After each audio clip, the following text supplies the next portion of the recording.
Hello student, कल मैंने जो है क्वेश्चन नंबर 8 तक बता दिया था कि वो गुणात्मक प्रतिलोम और योज्य प्रतिलोम कैसे ज्ञात करते हैं। मैंने बता दिया था आपको, उसका नोट भी लिखवाया था कि गुणात्मक प्रतिलोम ज्ञात करने के लिए तो संख्या के अंश और हर को बदल देते हैं और योज्य प्रतिलोम ज्ञात करने के लिए संख्या का चिन्ह बदल देते हैं। ठीक है, तो क्वेश्चन नंबर जो 7 और 8 है वो उससे हो गया होगा आपसे।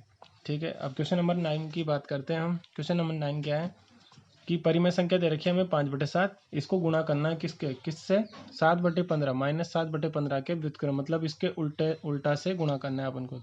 तो बहुत आसान है। देखो 5/7 को गुणा करना है। देखो परिमेय संख्या को इसके इस संख्या के व्युत्क्रम से गुणा कीजिए, है ना। तो इस संख्या का व्युत्क्रम कर दो, उल्टा कर दो, मतलब 15 ऊपर चला जाएगा, 7 नीचे आ जाएगा, माइनस ऐसा का सही। ठीक है, इसका व्युत्क्रम करना है ना अपन को, व्युत्क्रम मतलब उल्टा करना है, तो 15 ऊपर और 7 नीचे, बस जो कट रहा है उसको काट दो। कुछ भी नहीं कट रहा, देखो ये 7 भी नीचे है, अगर वो एक 7 ऊपर होता तो कट जाता, और 5 भी नीचे होता तो 5 3 15 कर देते। ये तो दोनों अंश में है, ऊपर कटने वाली संख्या है, तो ये तो कुछ भी कटेगा नहीं। तो 15 सत्ते 105 हो जाएगा और 7 सत्ते 49 हो जाएगा, और माइनस की संख्या ऐसी किसी तो माइनस आ जाएगा, बस ये आंसर है। ठीक है, तो ये तो बहुत आसान था, आपको आ गया होगा। अगला क्वेश्चन देखो, अब ये अच्छा सवाल है। 10वां तो देखो, हाँ एक बात और बता दूं मैं, 10वें क्वेश्चन में क्या है, लैंग्वेज बहुत लिखी हुई है। वो सत्य सत्य वाला क्वेश्चन है, शायद रिक्त स्थान पूर्ति वाला क्वेश्चन है। तो वो मैं आपको बाद में बता दूंगा, अभी मेरे पास क्या है, बुक नहीं है, तो मुझे लिखने पड़ते हैं सारे क्वेश्चन पीडीएफ में से। जब बुक आ जाएगी, जब वो अलग से 10वें क्वेश्चन का मैं जो रिक्त स्थान है उसकी पूर्ति समझा दूंगा आपको। अभी हम 11वां क्वेश्चन करते हैं। ठीक है, माध्य विधि से देखो, माध्य विधि एक विधि है जिससे किसी भी कोई दो संख्याएं दी हो तो उनके बीच की संख्याएं ज्ञात की जाती है। जैसे यहाँ पूछा है इसने कि माध्य विधि का यूज़ करो आप, और क्या करना है, -3 और 0, ये 0 है, -3 और 0 के बीच की कोई 5 परिमेय संख्या लिखनी है। परिमेय मतलब बटे वाली कोई सी भी, बिना बटे वाली भी चलेगी लेकिन परिमेय होनी चाहिए, और -3 और 0 के बीच में आनी चाहिए। सबसे पहले मैं इसको संख्या रेखा पे बना के बताता हूँ आपको कि ये देखो, ये संख्या रेखा बना दी, यहाँ बीच में आ गया 0, 0 से इधर इधर चलेंगे लेफ्ट में, तो क्या आएगा, -1, फिर -2, और फिर -3 आएगा इस तरीके से, और -4 फिर आगे आएगा। और अगर इधर की साइड चलेंगे तो क्या आएगा, +1, इधर चलेंगे तो +2 और +3, इस तरीके से चलेगा। ये इधर भी ऐसे ही चलेगा। ठीक है, हमसे क्या बोला है कि आप जो है ये ज्ञात करो किसके, -3 और 0 के बीच में 5 संख्या आनी चाहिए। देखो ये रहा -3 हमारा, और ये रहा 0। अब इसके बीच में दो संख्या है तो हमें ये दिख रही डायरेक्ट, देखो -1 और -2। लेकिन हमसे तो क्या बोला उसने कि 5 संख्याएं बताओ, तो फिर 5 कहाँ से लाएं। तो 5 लाने के लिए ही आपको माध्य विधि का यूज़ किया जाता है।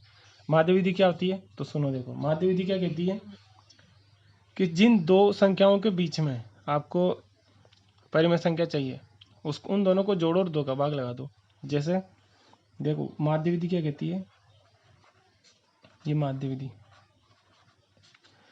ए व बी के बीच की संख्या, ए बी का मान बदलता रहेगा। जैसे अभी अपने केस में क्या है, ए का मान -3 है और यहाँ 0 है। फिर कभी 5 कह देगा तो 5 और 6 के बीच में तो 5 ही हो जाएगा, 6 हो जाएगा, है ना। बीच की संख्या, है ना, ए और बी के बीच की संख्या क्या होती है, ए और बी को दोनों को जोड़ो और 2 का भाग लगा दो। ये जो संख्या मिलेगी हमें, ये संख्या ए और बी के बीच की संख्या रहेगी। ठीक है ना, तो हम यही काम करने वाले हैं यहाँ पे। किसकी, हमारे ए क्या है, -3 है, और बी क्या हो गया, 0 हो गया। ठीक है ना, तो ऐसे ले लेते हैं हम इनको। इस वजह से पहली संख्या ढूंढ रहे हैं हम, -3 में 0 को जोड़ दिया और किसका भाग लगा दिया, 2 का। देखो जो भी दो संख्याएं और बी के बीच की चाहिए तो दोनों को जोड़ो, 2 का भाग लगाओ। हमारे दो संख्याएं क्या है, -3 और 0 है, तो हमने दोनों को जोड़ा और 2 का भाग लगा दिया। देखो -3 में 0 जोड़ने का मतलब है कुछ भी नहीं जोड़ा आपने, तो क्या हो गया, -3/2। ये बटे वाला 2 तो रहेगा ना। तो एक संख्या मिल गई हमें, कौन सी, 3/2। मैं यहाँ लिख देता हूँ, ये होगी 1। 5 ढूंढनी है हमें, है ना। अब यहाँ मैं एक चीज़ समझा रहा हूँ, उसको समझना पहले आप। देखो एक चीज़ देखना है यहाँ पे, मैंने क्या बताया कि -3 और ये 0, सॉरी इससे ये -3 और 0, इन दोनों के बीच की संख्या आ चुकी है। कौन सी आ गई, -3/2। -3 और 0 के बीच की संख्या कौन सी आ चुकी है अपने, -3/2। अब हम क्या करेंगे, -3 और -3/2 के बीच की संख्या भी यहाँ की पता कर लेंगे, वो भी तो इस -3 और 0 के बीच की है। और ऐसे ही हम -3 बटे 2 और इस 0 के बीच की संख्या भी पता कर लेंगे, तो फिर 3 संख्या हो जाएगी। फिर इसके और इसके बीच की पता कर लेंगे, फिर इसके और इसके बीच की पता कर लेंगे, फिर इसके और इसके बीच की पता कर लेंगे। इस तरीके से कितनी भी बीच में अनंत संख्याएं पता कर सकते हो आप, ठीक है ना। तो अब ये पहली बात तो ये होगी। अब मैं क्या चाह रहा हूँ, मैं -3 और -3/2 के बीच की संख्या ये पता करना चाह रहा हूँ। तो -3 व -3/2 के बीच की संख्या, यहाँ और लिख देता हूँ मैं, और है ना। अब देखो वो कैसे पता करोगे आप, वही सेम तरीका है, दो संख्याएं वापस दो संख्याएं मिलगी ना, हमें इन दोनों को जोड़ के और 2 का भाग लगा दी। तो -3 में जोड़ना है -3/2 को, और भाग किसका लगा देना है, 2 का, ठीक है ना। तो जोड़ लेते हैं। देखो ये -3 ऐसा का सही, ये प्लस माइनस माइनस हो जाएगा और अपॉन में 2 आ जाएगा। देखो इसका भी बटा 1 कर लेते हैं हम इस तरीके से। तो इसका अलग से प्लस कर लेता हूँ मैं यहाँ पे 3, ये देखो इसको अलग से प्लस कर लेता हूँ मैं। ये तो वो संख्या है बटे वाली, देखो क्या है, -3 में माइनस करना है 3/2, इसको अलग से जोड़ रहे हैं हम, दोनों माइनस की तो जुड़ेगी, ठीक है। तो देखो ये बटे 1, इस एलसीएम कितना आ गया, 2। 1 का भाग 2 में 2 बार, 2 का गुणा ऊपर के -3 से करेंगे तो -6 हो जाएंगे, -2 का भाग इसमें तो 1 बार जाएगा, और 1 का गुणा -3 से करोगे तो -3, और -6 कितना हो गया, -9/2, और 1 बटे और ऊपर बटे में 2 वाला है, ये वाला 2, ये 2 और बटे वाला है, तो ये कितना हो जाएगा, ये 2 आपस में गुणा हो जाएंगे, -9/4 हो जाएगा। तो मैं यहाँ लिख देता हूँ -9/4, ठीक है। ये हो चुका है, ये -9/4 हो चुका है, ठीक है ना। तो ये किस किस के बीच की है संख्या, -3 और -3/2 के बीच की, मतलब ये संख्या यहाँ की है ना, ये कितनी आएगी, -9/4 ये आ चुकी है। अब ऐसे ही इन दोनों के बीच की पता कर लेते हैं हम, है ना। ये -3/2 और 0 के बीच की, तो वो भी लिख देता हूँ, -3/2, ये दूसरी संख्या मिल चुकी है ना, यहाँ लिख देता हूँ मैं, ये सेकंड क्वेश्चन, सेकंड संख्या मिल चुकी है, -3/2 व 0 के बीच की संख्या।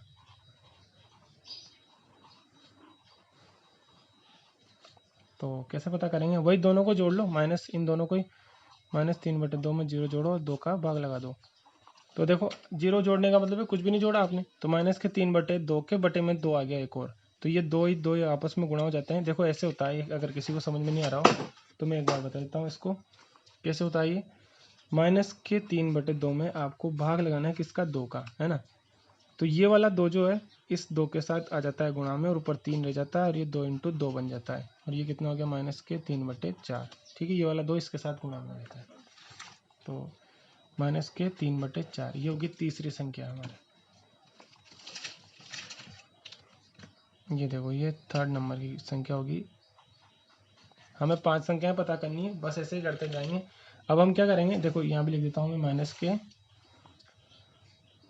-3/4। अब क्या करेंगे हम, अब देखो कुछ भी कर सकते हो, एक संख्या तो इन दोनों के बीच की पता कर लो, ये आसान है क्योंकि 0 जोड़ने में कोई अपने दिक्कत नहीं आ रही है। 0 के साथ देखो, 0 के साथ वाली कितनी जल्दी आएगी, यहाँ तो एलसीएम लेना पड़ा था ना हमें, इस वजह से आप ज़्यादा अच्छा है कि आप ये 3/4 और कोई सी भी संख्या कर सकते हो। तो हम 3/4 -3/4 और 0 के बीच की संख्या पता कर लेंगे, और एक किसी भी -3 और 9/4 के बीच की पता कर लो। जैसे मैं इन दोनों बटे वाली संख्याओं के बीच की पता करता हूँ, किस किस के, एक तो 9/4 के और एक 3/4, इन दोनों के बीच की तो ये आ जाएगी। तो इसके बीच की पता करो आप, तो 9/4 और -3/2। तो मैं यहाँ लिख देता हूँ आगे,